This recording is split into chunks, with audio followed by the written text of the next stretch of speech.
It's not only strange, it's very worrying. The isolation and anxiety we endured because of COVID is having a lasting and unwanted effect on an increasing number of teenage girls.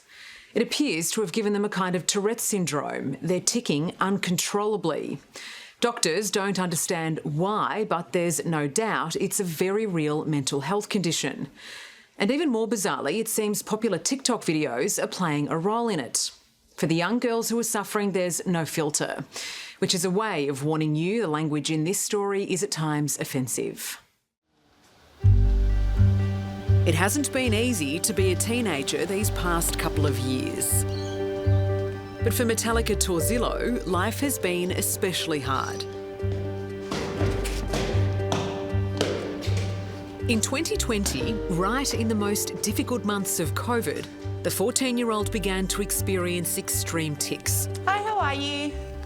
You have an appointment today? I'll get you to come over this way for me. Involuntary movements and noises that would soon hijack her every waking moment. It was offensive verbal words and gestures. And it just got more and more explosive. And all the time. It was like from the moment she got out of bed, you knew when she was awake because the whole house was loud from the moment she got up to the moment she finally had her tics calmed down. Oh. There are good days and bad ones. But for Mum Melissa, witnessing the profound change in her happy, bubbly daughter has been heartbreaking.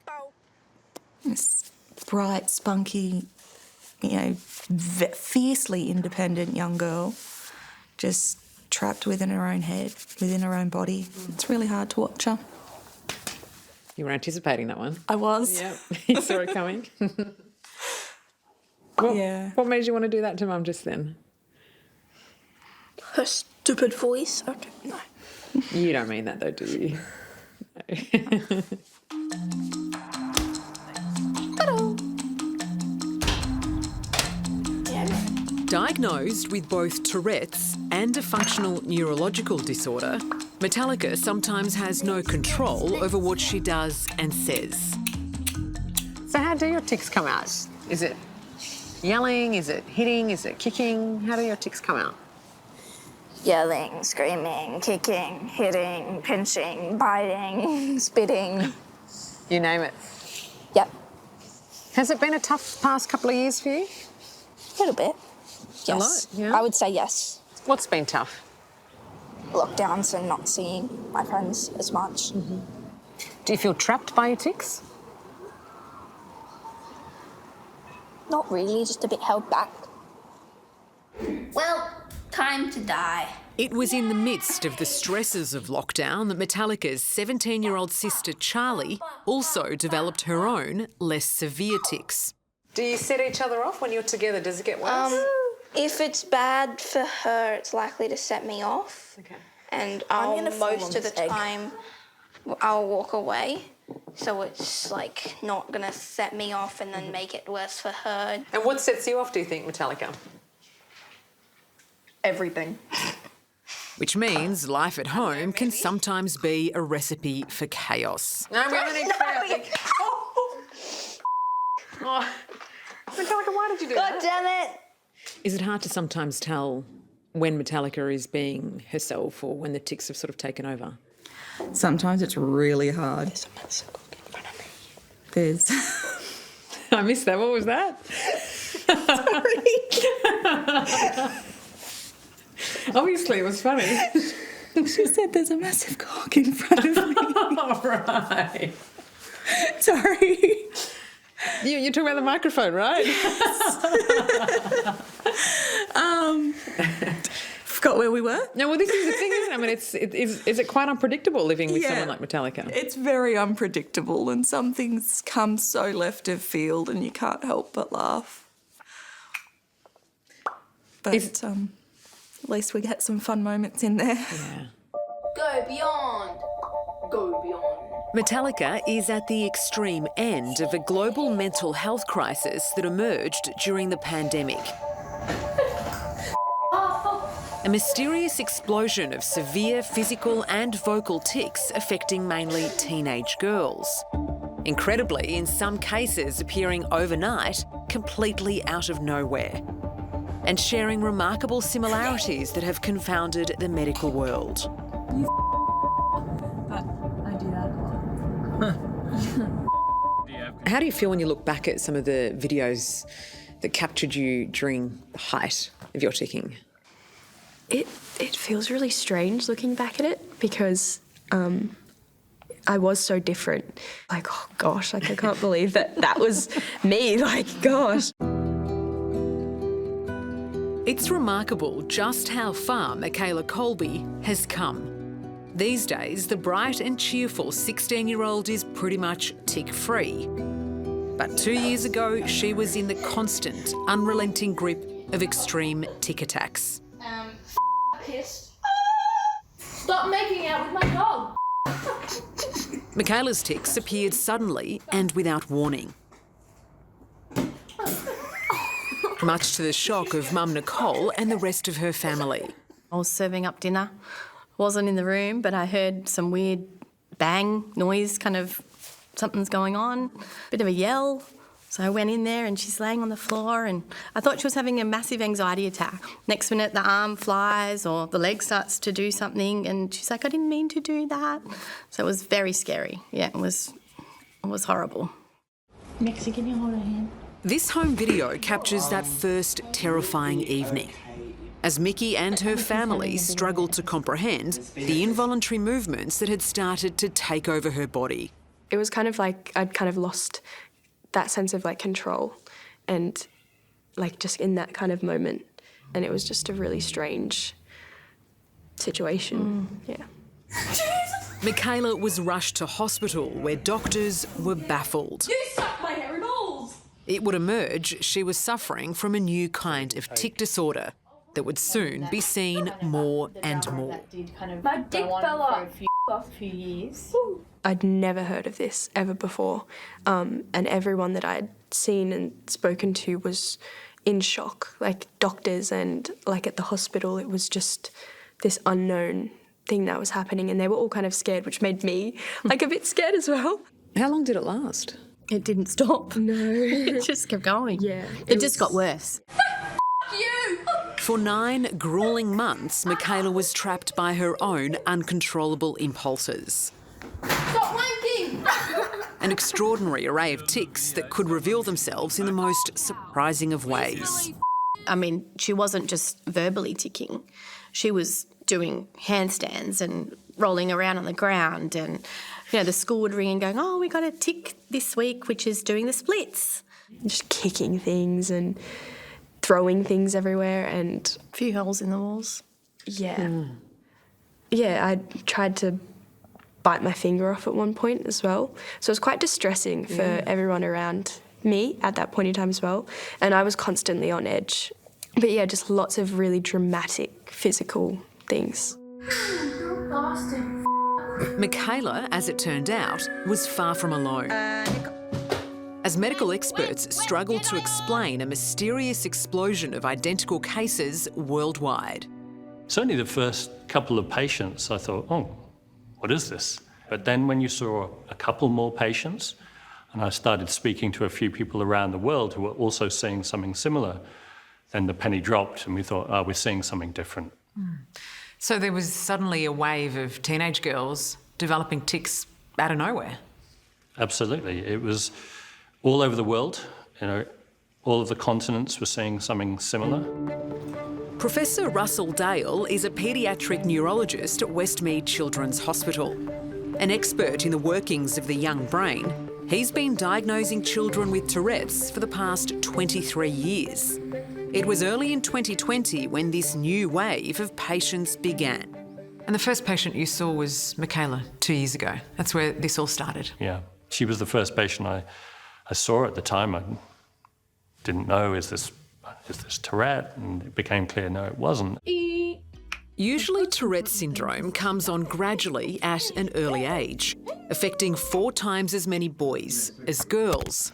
But these new patients with sudden onset tics were teenagers, and predominantly girls by a factor of 20 to 1. Some of the tics were similar, but some of them were definitely different, such as quite violent movements of the arms, sometimes hitting themselves in the chest. And also the vocalizations, so the repetitive noises were different rather than just simple noises. There were much more complicated words and phrases, which were quite bizarre, and I hadn't really heard tics like that before.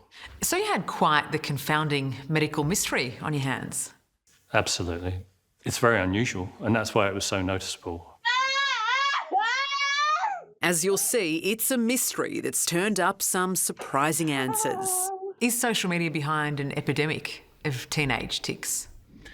I think it lit the flame, perhaps. Why do I need to do it? Just clap the thing at the bottom. Yeah! He's like, oh my God, give it back before she breaks it. Put myself in the eye. All right. I can't do that. I don't know what dance to do. Nicole Lynn is a typical fun-loving 15-year-old from Hertfordshire, England. It was in March 2020, just days before her 13th birthday, that her tics suddenly appeared. She just couldn't stop herself. It was just bizarre, and yeah, it was really scary as to what was actually happening. Nicole, what was going through your mind when you started ticking? I was really confused.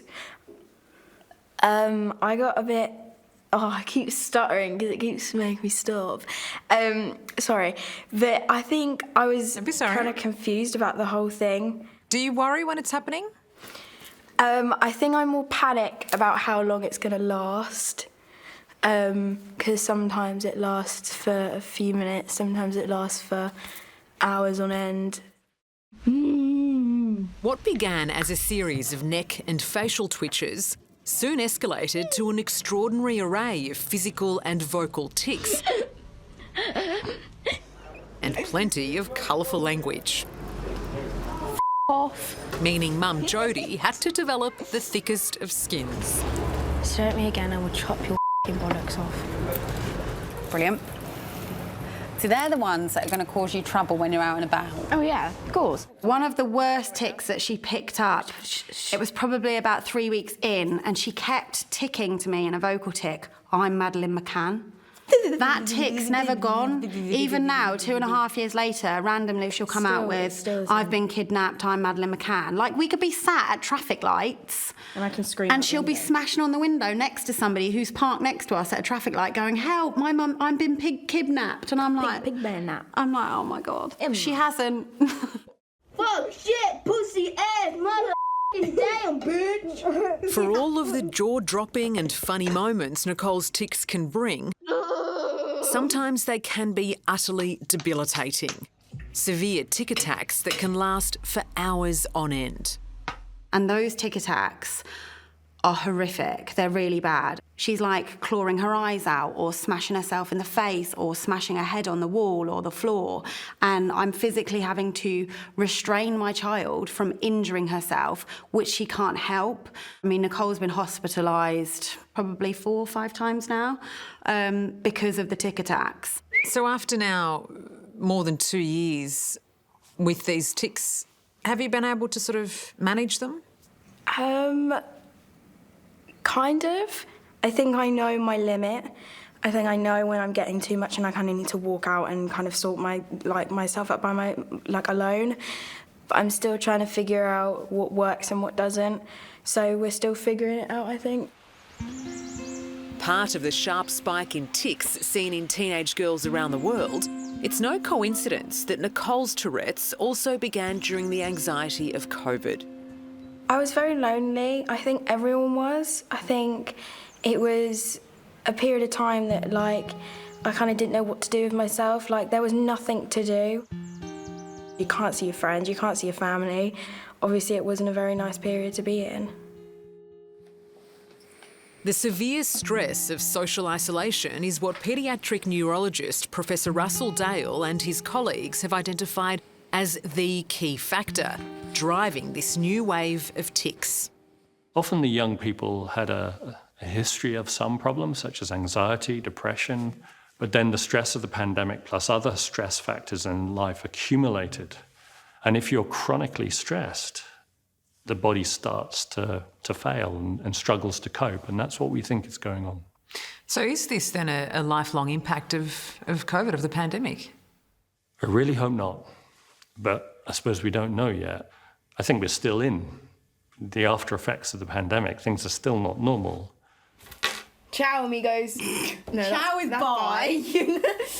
You absolute spoon. Nicole and her mum now spend much of their spare time as influencers, spreading awareness and having plenty of fun along the way. Between them, they've amassed more than 3 million followers on their TikTok channels. Does making videos for TikTok help you, Nicole? Does it help at all with your condition? No. That was a tic. Or was that the truth? We'll never know. I think, yes, it makes me feel more secure that, like, people are going to learn about it. In the past few years, Tourette and ticking videos have gained a massive following online. On TikTok alone, they account for more than 6 billion views. Incredibly, researchers now believe they too might be playing a role in the explosion of tics seen around the world. In speaking with your peers globally, what were the kinds of behaviours that you were seeing that were quite similar between all your patients? Yeah, it was the vocal tics, the noises, that were so noticeable and characteristic. And I say it so often I don't realise I'm doing it anymore. Beans. Bean. Bean. Bean. Beans. Beans. Shit. Beans. Quite unusual phrases, sometimes quite long sentences. Bean. Bean sprout. A bean sprout. Beans. Beans. Beans means Heinz. And these same sentences and phrases you were seeing repeated by girls across the world? Across the world, both in Australia and in America, using similar phrases. And it was that made us think that social media was a link in what was going on. And I think it became almost like a contagion, or they started to mimic or do these tics. But you can't catch Tourette's off TikTok, can you? No. But there is something called suggestibility. So suggestibility is if you see something, you're more likely to do it. For Michaela Colby, TikTok videos weren't a factor in her tics. But she knows from experience the kind of impact they can have. And did you watch any of these sort of Tourette's videos online? Yeah, I did. I got them sent to me a lot from other people. I didn't have TikTok at that point in time. What would watching other people tic do to you? It would kind of, like, I'd catch on with what they were saying, just the mimicking and everything, because, like, I did mimic people in general. Like, if they said something funny, I'd kind of repeat it and it would kind of stick. There was something about it that it triggered me. In this bizarre epidemic sparked by the pandemic, there is some hope. Oh, you can't do that. I just did. Through intensive therapy and the support of her family, gradually, Michaela learned to control her tics. It's incredible to think how far you've come now. I mean, you've made so much progress. Amazing. I think I found, like, a new appreciation for myself a little bit more, which is really cool. Yeah, I'm just very proud of her that she was so strong to get through this. Anyway. No, it's heavy. It is. Yeah. Then it was so hard, you know? Anyway.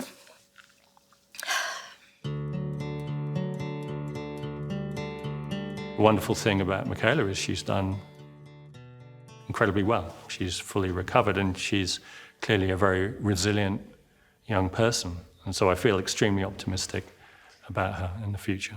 So this is a condition that can be overcome? Definitely. You know, I would say at the moment only about 20% of the patients I've seen are fully recovered, which isn't great. So that means 80% are continuing to have these tics, some of them quite severely. And how many patients are we talking here? Tens of thousands globally, maybe more, maybe hundreds of thousands. And you still don't think you have a full grasp of just how widespread it is? Not yet. So it was, in a sense, almost this perfect storm. We had a pandemic, we had an increase in social media, we had an increase in isolation, stress, suddenly a wave of Totally teenage agree. girls. I think that summarises it very well. It is a perfect storm. It might be a lifetime before we have a handle on the true impact of the pandemic on our kids. But for the teenagers living with tics, it's a case of taking each unpredictable day at a time. Sorry that we've triggered your tics perhaps more than you would have liked, but It's okay. thank you for being so patient with us. Hate her. Brilliant. I was waiting for it all this time. You almost got through it. I'm so sorry. I'm so sorry. Hello, I'm Sarah Abo. Thanks for watching 60 Minutes Australia. Subscribe to our channel now for brand new stories and exclusive clips every week. And don't miss out on our Extra Minutes segments and full episodes of 60 Minutes on 9now.com.au and the 9Now app.